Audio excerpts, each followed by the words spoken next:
Hi friends, आप लोग को स्वागत है आपके यूट्यूब चैनल ईडू हम सफ़र सफलता की ओर।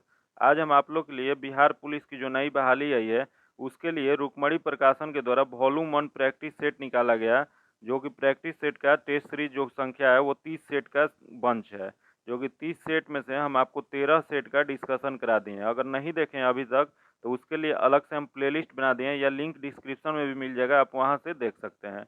यह जो टेस्ट है, जो नया पैटर्न बिहार पुलिस जारी किया है 10वीं पे आधारित, उसी के आधार पे यह टेस्ट तैयार किया गया है। तो वीडियो अंत तक देखिएगा, ताकि इससे क्वेश्चन आने की बहुत संभावना है, क्योंकि इस जो पुस्तक में सेट होता है उससे हूबहू क्वेश्चन परीक्षा में देखा गया है कि पूछा जाता है। एक भी क्वेश्चन इसमें स्किप मत कीजिएगा, वीडियो अंत तक देखिएगा, ताकि इसमें जो भी क्वेश्चन बताया जाए अगर आपके एग्जाम में पूछ दे तो आप बना पाए। आइए देखते हैं, आज सेट नंबर 14 का डिस्कशन कराएंगे, जो कि 14 का पहला क्वेश्चन देखते हैं। अगर चैनल पर पहली बार आए हैं तो चैनल को सब्सक्राइब कर लीजिएगा, दोस्तों के साथ शेयर कीजिएगा, वीडियो को लाइक कर दीजिएगा। आइए देखते हैं आज का पहला क्वेश्चन। हम इस सेट में जो 100 क्वेश्चन है उसमें मैथ्स का क्वेश्चन को सिर्फ आंसर बता देते हैं, बाकी और क्वेश्चन को एक्सप्लेन से बताते हैं। तो आइए देखते हैं, पहला क्वेश्चन ही मैथ्स का क्वेश्चन है, तो इसका आंसर जो हो जाएगा ए नंबर हो जाएगा। अगला क्वेश्चन है रीजनिंग का, सॉरी मैथ्स का ही क्वेश्चन है, इसका आंसर जो हो जाएगा डी नंबर हो जाएगा।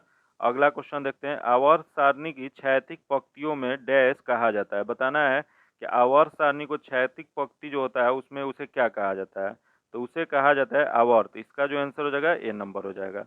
वही क्वेश्चन पूछ देगी, आधुनिक आवर्त सारणी में आवर्त की संख्या कितनी है, तो आवर्त की संख्या वर्तमान जो आधुनिक वाला है उसमें 7 है।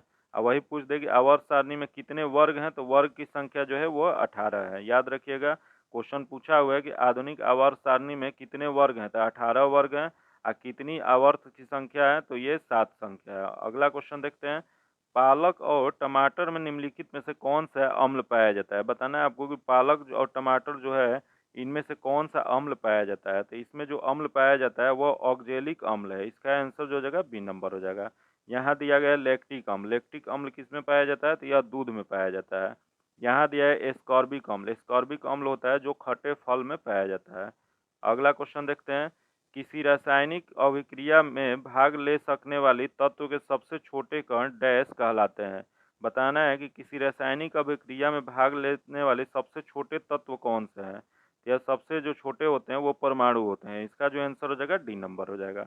अगला क्वेश्चन देखते हैं, choose the best suffix in the sentence given below. इसमें सफिक्स चूज करना है।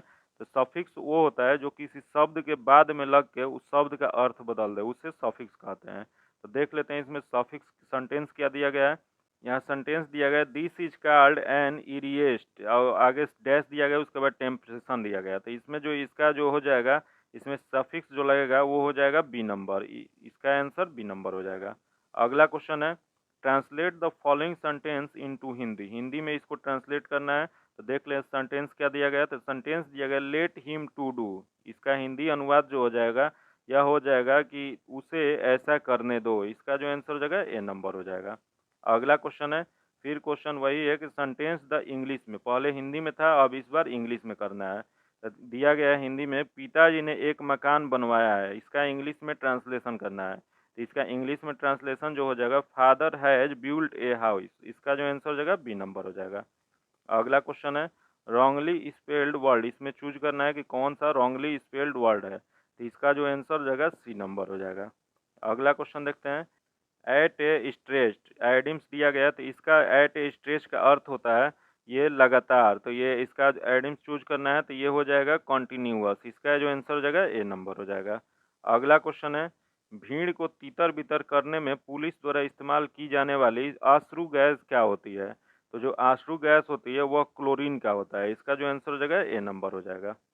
अगला क्वेश्चन है, किसका सिद्धांत है कि व्यक्ति चाहे बदल जाए पर नियम नहीं बदलना चाहिए। यह जो सिद्धांत है यह संवैधानिक सरकार का है। इसका जो आंसर हो जाएगा बी नंबर हो जाएगा। अगला क्वेश्चन देखते हैं, भारत का संविधान सभा किसके अनुसार गठित की गई थी। बताना है कि भारतीय संविधान सभा का गठन किसके द्वारा किया गया था। तो ये जो गठन किया गया था, मंत्रिमंडलीय शिष्टमंडल योजना या कैबिनेट मिशन योजना उसको कहते हैं, इसी के तहत ये गठन किया गया था। तो इसका जो आंसर हो जाएगा C number, sorry D number हो जाएगा। यही क्वेश्चन पूछ दे कि संविधान सभा जो था, ये संविधान सभा में कुल सदस्य कितने थे। तो कुल सदस्य जो थे 389 389 थे। याद रखिएगा, क्वेश्चन पूछा हुआ है कि संविधान सभा में कुल सदस्य कितने थे, तो 389 थे। लेकिन वही पाकिस्तान के बंटवारा के बाद कितने सदस्य बच गए थे, तो 299 बस बच गए थे। याद रखिएगा, पाकिस्तान के बंटवारा से पहले कितने थे, तो 389 थे, जो कि पाकिस्तान के बंटवारा के बाद 299 हो गए थे।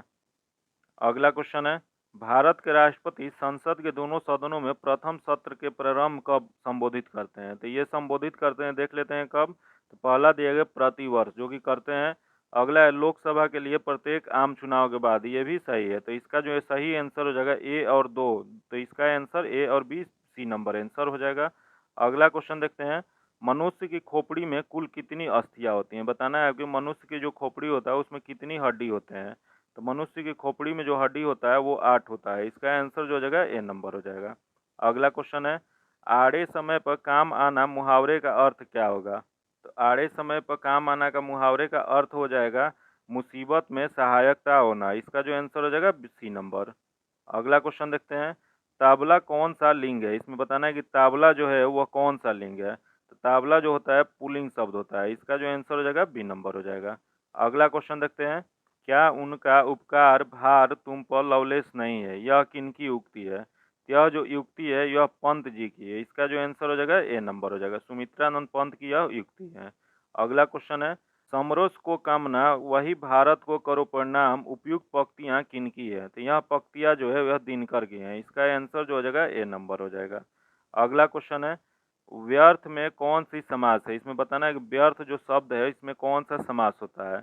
इसमें जो समास होता है अव्ययविध भाव होता है। इसका जो आंसर हो जाएगा ए नंबर हो जाएगा। अगला क्वेश्चन है, वोल्ट एक कूलम का गुणनफल जूल में लुप्त होता है, जो कि सही है। अगला, वोल्ट एक एम्पियर का गुणनफल जूल पर सेकेंड होता है, यह भी सही है। अगला, वोल्ट एवं वाट का गुणनफल अश्व शक्ति होता है, जो कि गलत दिया गया है। अगला है, वाट घंटा को इलेक्ट्रॉन वोल्ट के रूप में मापा जाता है, यह भी सही है। तो इसका जो देख लेते हैं दिया गया है, सभी 4 सत्य हैं, जो कि नहीं होगा। 1 2 4 सही है, तो इसका आंसर जो हो जाएगा बी नंबर हो जाएगा। अगला क्वेश्चन है, किसी तापक कुंडली को 2 बराबर भागों में काटकर अब उसके केवल एक भाग का ही उपयोग हीटर में किया जाए तो हीटर में उत्पन्न ऊष्मा अब क्या होगी। तो यह जो हीटर में ऊष्मा जो उत्पन्न होगी यह उत्पन्न दोगुनी हो जाएगी। इसका आंसर जो हो जाएगा सी नंबर हो जाएगा। अगला क्वेश्चन है, यदि किसी गेंद के ऊर्ध्वाधर रूप से ऊपर फेंका जाए तो गुरुत्वीय त्वरण क्या होगा। तो इसका गुरुत्वीय त्वरण जो हो जाएगा गेंद की गति के विपरीत दिशा में होगा। इसका आंसर जो हो जाएगा ए नंबर हो जाएगा। अगला क्वेश्चन देखते हैं, बल का मापा जा सकता है, बताना है कि बल को किसमें मापा जा सकता है। यह जो मापा जा सकता है स्प्रिंग तुला के प्रयोग द्वारा। इसका जो आंसर हो जाएगा ए नंबर हो जाएगा।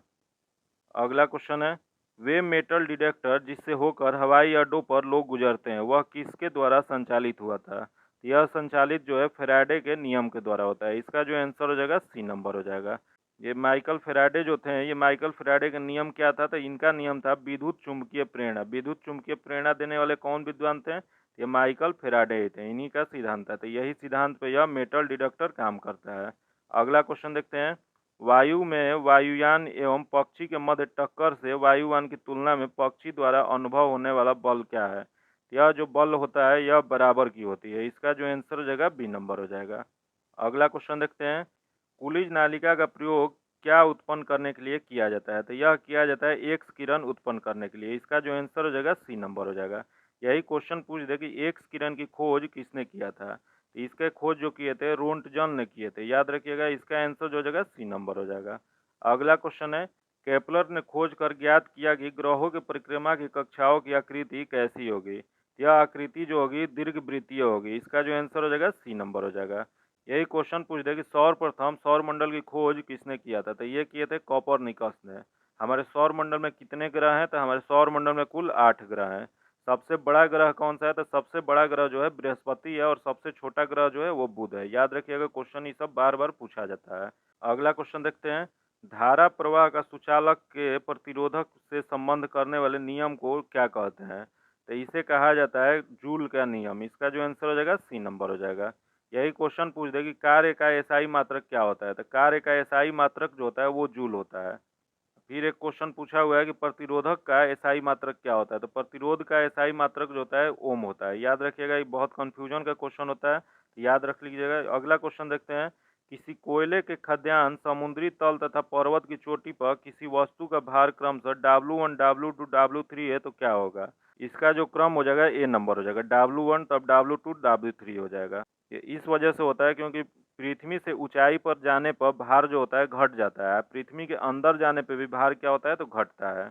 अगला क्वेश्चन देखते हैं, नीति निर्देशक सिद्धांतों के प्रमुख उद्देश्य निम्नलिखित में से क्या है? तो इसका प्रमुख उद्देश्य जो है, इसका जो आंसर हो जाएगा बी नंबर हो जाएगा, देश में सामाजिक तथा आर्थिक प्रजातंत्र स्थापित करना है। यही क्वेश्चन पूछ दे कि नीति निर्देशक सिद्धांत जो है वो भारत में कहाँ से लिया गया है? तो यह आयरलैंड के संविधान से लिया गया है। इसकी चर्चा किस भाग में है? तो इसकी चर्चा भाग 4 में है, जो कि अनुच्छेद 36 से 51 तक राज्य के नीति निर्देशक तत्वों के बारे में चर्चा है। याद रखिएगा, क्वेश्चन पूछा हुआ है किस देश से लिया गया, तो यह आयरलैंड के संविधान से लिया गया है। अगला क्वेश्चन देखते हैं, संसद में प्रस्तुत बिल का अधिनियम बन जाता है। तो संसद में प्रस्तुत बिल जो है अधिनियम तब बनता है जब राष्ट्रपति की सहमति मिल जाने के बाद। इसका जो आंसर हो जाएगा बी नंबर हो जाएगा। अगला क्वेश्चन देखते हैं, 1789 की क्रांति के बाद फ्रांस के किस प्रकार की शासन व्यवस्था स्थापित की गई थी? यह जो स्थापित की गई थी संवैधानिक राजतंत्र की स्थापना की गई थी। इसका जो आंसर हो जाएगा डी नंबर हो जाएगा। अगला क्वेश्चन है, नमक का आयोडीकरण लोक स्वास्थ्य का मापदंड है जो रोकता है। यह जो रोकता है यह घेंघा रोग को रोकता है। इसका जो आंसर हो जाएगा सी नंबर हो जाएगा। अगला क्वेश्चन देखते हैं, रूस की बोल्शेविक क्रांति का नेतृत्व किसने किए थे? तो यह नेतृत्व जो किए थे लेनिन ने किए थे। इसका जो आंसर हो जाएगा सी नंबर हो जाएगा। यही लेनिन को रूस के राष्ट्रपिता के रूप में भी जाना जाता है। क्वेश्चन पूछ देगा कि रूस की राष्ट्रपिता किसे कहा जाता है, ये लेनिन को ही कहा जाता है, ये जो रूस के बेल्शेविक क्रांति के नेतृत्व किए थे। अगला क्वेश्चन देखते हैं, अंकोरा का मंदिर किस देश में बनाया गया है? तो ये अंकोरा के जो मंदिर है ये कंबोडिया में बनाया गया है। इसका जो आंसर हो जाएगा ए नंबर हो जाएगा। यह किस भगवान के लिए प्रसिद्ध मंदिर है? यह भगवान विष्णु के लिए प्रसिद्ध मंदिर है। याद रखिएगा, ओंकेरावाट मंदिर किस लिए प्रसिद्ध है? तो भगवान विष्णु के लिए प्रसिद्ध है, जो कि कहाँ पड़ता है तो कंबोडिया में पड़ता है। अगला क्वेश्चन है, प्रदूषित जल पीने के पश्चात आप भली भांति निम्नलिखित लक्षणों का विकास करेंगे। तो देख लेते हैं कौन सा रोग विकास होगा। तो मलेरिया, जो कि मच्छर काटने से होता है। अगला है टाइफाइड, टाइफाइड जो है प्रदूषित जल पीने से होता है। तो इसका जो आंसर हो जाएगा बी नंबर हो जाएगा। अगला क्वेश्चन है, एक पीढ़ी से दूसरी पीढ़ी के अनुवांशिक सूचना का स्थानांतरण पूरा किया जाता है। यह जो पूरा किया जाता है वह डीएनए के द्वारा किया जाता है। इसका जो आंसर हो जाएगा डी नंबर हो जाएगा। यही क्वेश्चन पूछ दे कि डीएनए का द्विकुंडलीय संरचना मॉडल किसने दिया था? यह दिए थे वाटसन एंड क्रिक ने दिए थे। याद रखिएगा, क्वेश्चन पूछा हुआ है कि डीएनए का द्विकुंडलीय संरचना किसने दिया था, तो यह जो दिए थे वाटसन और क्रिक ने दिए थे। इसका जो आंसर हो जाएगा डी नंबर हो जाएगा। अगला क्वेश्चन है, जब कभी दीर्घकाल में भुगतान संतुलन की समस्या गंभीर हो जाती है तो भारत पर दबाव डाला जाता है। तो भारत पर जो दबाव डाला जाता है, इसका जो आंसर हो जाएगा बी नंबर हो जाएगा, निर्यात में तात्विक वृद्धि को प्रभाव के लिए। अगला क्वेश्चन देखते हैं, आध्यात्मिक ज्ञान के विषय में नचिकेता और यम के संवाद किस उपनिषद में वर्णित है? यह जो उपनिषद वर्णित है यह कठोर उपनिषद में है। इसका जो आंसर हो जाएगा डी नंबर हो जाएगा। अगला क्वेश्चन देखते हैं, कुषाण शासक कनिष्क का राज्याभिषेक किस सन में हुआ था? बताना है कुषाण शासक जो कनिष्क थे इनका राज्याभिषेक सर्वप्रथम कब किया गया था? तो ये जो किया गया था 78 ईस्वी में किया गया था। इसका जो आंसर हो जाएगा डी नंबर हो जाएगा। अगला क्वेश्चन देखते हैं, खाद्य संसाधन द्वारा संचय द्वारा कौन सी पोषण तत्व अधिकांश रूप से प्रभावित होता है? यह जो प्रभावित होता है कार्बोहाइड्रेट होता है। इसका जो आंसर हो जाएगा बी नंबर हो जाएगा। वही क्वेश्चन पूछ दे, यहाँ प्रोटीन दिया गया। प्रोटीन क्या होता है कि जीव द्रव और ऊतकों का निर्माण करने के लिए प्रोटीन की आवश्यकता पड़ती है। यहाँ वसा दिया गया, तो वसा क्या होता है? तो वसा की कमी से त्वचा सूखी हो जाती है। याद रखिएगा, इसमें जो इसका आंसर हो जाएगा बी नंबर हो जाएगा। अगला क्वेश्चन है, महमूद गजनवी ने सोमनाथ अभियान के समय चोल राज्य का शासक कौन था? तो उसमें चोल राज्य के शासक थे राजेंद्र प्रथम थे। इसका जो आंसर हो जाएगा डी नंबर हो जाएगा। यही क्वेश्चन पूछ देगा कि महमूद गजनवी ने कुल कितनी बार भारत पे आक्रमण किए थे? कुल ये 17 बार आक्रमण किए थे। कितनी बार किया था? तो 17 बार, जो कि पहली बार जो किया था 1001 में किया था, आखिरी बार जो किया था 1027 में किया था। याद रखिएगा, क्वेश्चन पूछा जाता है कि कब से कब किया था, तो 1001 से 1027 तक किया था। जो कि 1001 में जो किए थे तो हिंदू शाही वंश के राजा जयपाल थे उसके विरुद्ध में किया था। वही अंतिम किसके विरुद्ध में किया था? तो अंतिम जो किया था जाटों के विरुद्ध में किया था। याद रखिएगा, इसका आंसर जो जगह डी नंबर हो जाएगा। अगला क्वेश्चन है, राष्ट्रीय समुद्री विज्ञान संस्थान कहाँ स्थित है? यह संस्थान जो स्थित है गोवा में स्थित है। इसका जो आंसर हो जाएगा वो डी नंबर हो जाएगा। अगला क्वेश्चन देखते हैं, निम्न में से कौन लोकसभा के सत्र का अवसान करने के लिए प्राधिकृत हैं? तो यह प्राधिकृत होते हैं राष्ट्रपति। इसका जो आंसर हो जाएगा सी नंबर हो जाएगा। ये क्वेश्चन दिया गया है यहाँ कि सत्र का अवसान, सत्र का अवसान क्या होता है? क्या होता है? संसद के किसी सत्र का समाप्त होना, उसी को सत्रावसान कहते हैं। तो इसका जो आंसर हो जाएगा सी नंबर हो जाएगा। अगला क्वेश्चन है, भूमध्य सागर के चतुर्दिक अश्व अक्षांश से डोल्ट्रम की ओर बहने वाली हवा को क्या कहा जाता है? तो इस हवा को कहा जाता है व्यापारिक हवाएं। इसका जो आंसर हो जाएगा ए नंबर हो जाएगा। अगला क्वेश्चन है, अंतर्राष्ट्रीय तिथि रेखा वह रेखा है जहां, बताना है कि अंतर्राष्ट्रीय तिथि रेखा इसमें से क्या होगा। तो इसमें देख लेते हैं क्या होगा। तो पहला दिया गया स्थानीय समय 1 घंटे के अंतराल में बढ़ जाता है, जो कि गलत दिया गया है। अगला है, सभी अन्य मध्याह्नों से पूर्व की ओर तथा पश्चिम की ओर 180 डिग्री फैल जाती है, ये सही है। अगला है, तिथि ठीक एक दिन परिवर्तित होता है जब इसे पार कर दिया जाता है, ये भी सही है। तो इसका जो आंसर हो जाएगा बी और सी दोनों सही है। इसका आंसर जो हो जाएगा डी नंबर हो जाएगा। अगला क्वेश्चन है, गल्फ स्ट्रीम उत्पन्न होती है, बताना है कि गल्फ स्ट्रीम उत्पन्न होती है। तो यह होती है महासागरीय दाब में। इसका जो आंसर हो जाएगा सी नंबर हो जाएगा। यही गल्फ स्ट्रीम को यूरोप का गर्म कंबल भी कहा जाता है। याद रखिएगा, क्वेश्चन पूछा हुआ है कि यूरोप का गर्म कंबल किसे कहा जाता है, तो ये गल्फ स्ट्रीम को कहा जाता है। यह जो गल्फ स्ट्रीम है अटलांटिक महासागर की एक गर्म जलधारा है। याद रखिएगा, इसका आंसर सी नंबर हो जाएगा। अगला क्वेश्चन है, भारतीय मानक समय ग्रीनविच माध्यम समय से 5.5 घंटा आगे है। ईरानी मानक समय भारतीय मानक समय से 2 घंटा पीछे है। तो कौन सा देशांतर ईरानी मानक समय का निर्धारित करता है, जबकि भारतीय मानक समय 82.5 डिग्री पूर्वी द्वारा निर्धारित किया गया है। यह जो इसका आंसर हो जाएगा वह ए नंबर हो जाएगा, 5.5 घंटा पूर्वी। इसका आंसर ए नंबर हो जाएगा। अगला क्वेश्चन है, निम्नोक्त नदियों में से कौन सी रिफ्ट घाटी से होकर बहती है? तो रिफ्ट घाटी से बहने वाली जो नदी है ताप्ती नदी इसमें है, जो कि ये रिफ्ट नदी से बहती है। इसका जो आंसर हो जाएगा बी नंबर हो जाएगा। अगला क्वेश्चन देखते हैं, मृत सागर को मृत सागर इसलिए कहा जाता है। तो देख लेते हैं इसमें क्या दिया गया है। तो पहला दिया गया है, इनका पानी खारा होता है, जो कि नहीं है। इसमें कोई जलीय जीव नहीं रहता है। इसका आंसर जो हो जाएगा बी नंबर हो जाएगा। इसमें कोई जलीय जीव नहीं पाया जाता है, जिसके कारण इसे मृत सागर कहा जाता है। अगला क्वेश्चन देखते हैं, किन महीनों के दौरान बंगाल की खाड़ी में बार बार उष्णकटिबंधीय चक्रवात आते रहते हैं? या उष्णकटिबंधीय चक्रवात बार बार आते हैं अक्टूबर नवंबर महीने में। इसका जो आंसर हो जाएगा ए नंबर हो जाएगा। और वही क्वेश्चन पूछे कि जाड़ों के दिनों में किस तट पे लौटती हुई मानसून से वर्षा होता है? तो यह तमिलनाडु के तट पे लौटती हुई मानसून से बारिश होती है। अगला क्वेश्चन देखते हैं, जनता को बेहतर जीवन स्थिति उपलब्ध कराने के उद्देश्य से नारायण मल्हार जोशी ने 1911 में किस संगठन की स्थापना किए थे? तो यह किए थे सामाजिक सेवा संघ बम्बई। इसका जो आंसर हो जाएगा डी नंबर हो जाएगा। यही यहाँ ऑप्शन में दिया गया, अखिल भारतीय ट्रेड यूनियन कांग्रेस। इसकी स्थापना कब हुआ था? तो इसकी स्थापना 1920 में बम्बई में हुआ था। इसके प्रथम अध्यक्ष कौन थे? तो प्रथम अध्यक्ष थे लाला लाजपत राय ने। अगला क्वेश्चन देखते हैं, दक्षिण पश्चिम मानसून के तत्काल बाद बोई गई फसल को क्या कहते हैं? यह बोई गई फसल को रबी फसल कहा जाता है। इसका जो आंसर हो जाएगा ए नंबर हो जाएगा। यह रबी फसल कब बोई जाती है? तो रबी फसल जो है अक्टूबर नवंबर में बोई जाती है और मार्च अप्रैल में इसको काट लिया जाता है। अगला क्वेश्चन है, पीसी कल्चर क्या है? आपको बताना है कि पीसी कल्चर इनमें से क्या होता है। तो पीसी कल्चर जो होता है मत्स्य पालन की कला जो होता है उसे पीसी कल्चर कहा जाता है। इसका जो आंसर हो जाएगा सी नंबर हो जाएगा। यहाँ ऑप्शन में दिया गया मधुमक्खी पालन की कला। मधुमक्खी पालन की कला को क्या कहा जाता है? इसे एपी कल्चर कहा जाता है।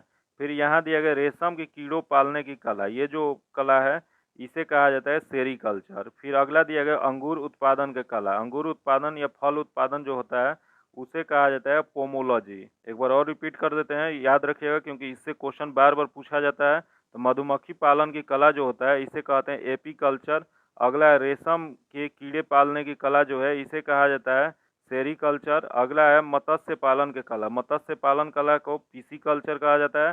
अंगूर उत्पादन या फलों का उत्पादन की कला जो है पोमोलॉजी कहलाता है। अगला क्वेश्चन देखते हैं, किस देश के पारंपरिक नृत्य का नाम होरा है? बताना कि होरा कहाँ का नृत्य है। यह जो नृत्य है यह इजराइल का है। इसका जो आंसर हो जाएगा ए नंबर हो जाएगा।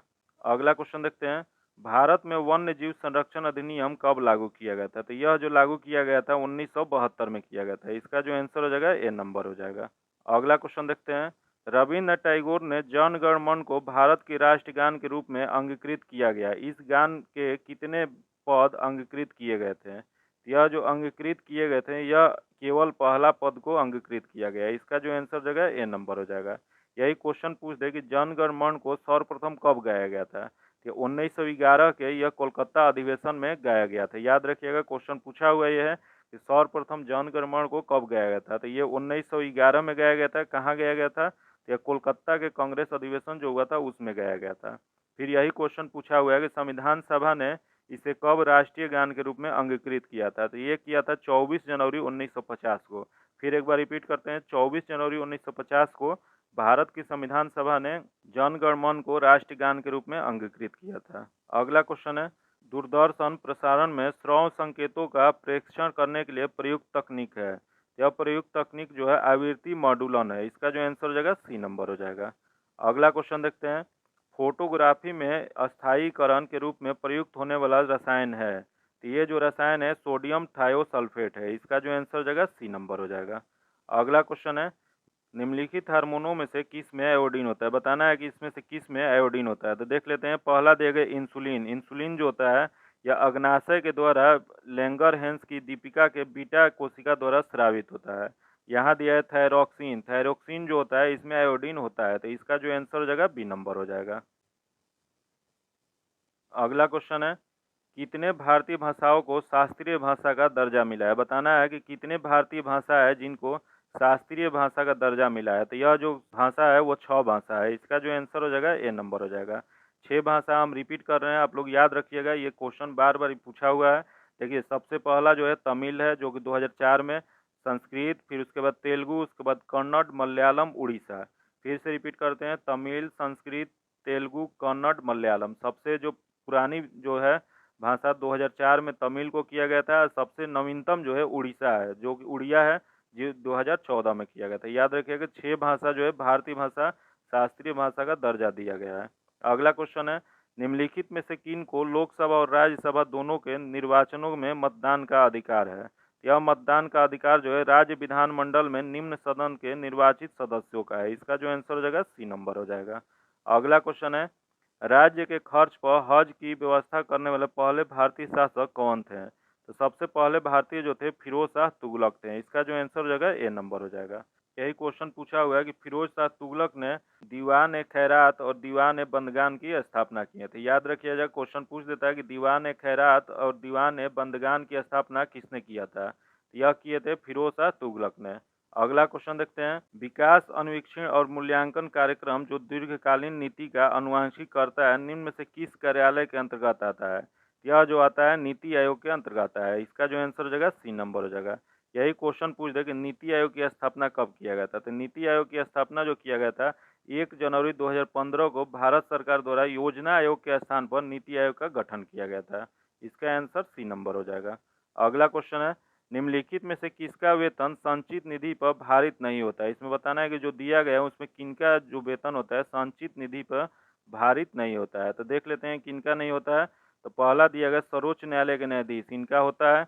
अगला दिया गया प्रधानमंत्री, प्रधानमंत्री का जो है वो संचित निधि से नहीं दिया जाता है।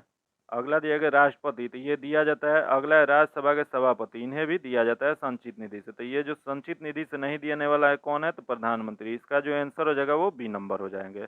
अगला क्वेश्चन है, भारत में गरीबी निवारण कार्यक्रमों के क्रियान्वयन का मूल्यांकन किसके द्वारा किया जाता है? यह जो किया जाता है कार्यक्रम क्रियान्वयन मंत्रालय द्वारा किया जाता है। इसका आंसर जो हो जाएगा ए नंबर हो जाएगा। अगला क्वेश्चन है, लाभ का नव प्रवर्तन सिद्धांत का प्रतिपादन करने वाले अर्थशास्त्री थे। तो यह जो अर्थशास्त्री थे यह सोम्पी टर्थ हैं। इसका जो आंसर हो जाएगा सी नंबर हो जाएगा। अगला क्वेश्चन है, किस युद्ध में भारत में मुगल राज का नींव पड़ी थी? तो यह जो नींव पड़ी थी यह पानीपत के प्रथम युद्ध में पड़ी थी। इसका जो आंसर हो जाएगा सी नंबर हो जाएगा। ये पानी के प्रथम युद्ध कब हुआ था? बताना है कि पानीपत का प्रथम युद्ध जो हुआ था यह 21 अप्रैल 1526 को हुआ था। किसके किसके बीच हुआ था? यह बाबर और इब्राहिम लोदी के बीच हुआ था। इसमें जीत किसका हुआ था? तो बाबर ने इसमें विजय हुए थे। इसका जो आंसर हो जाएगा सी नंबर हो जाएगा।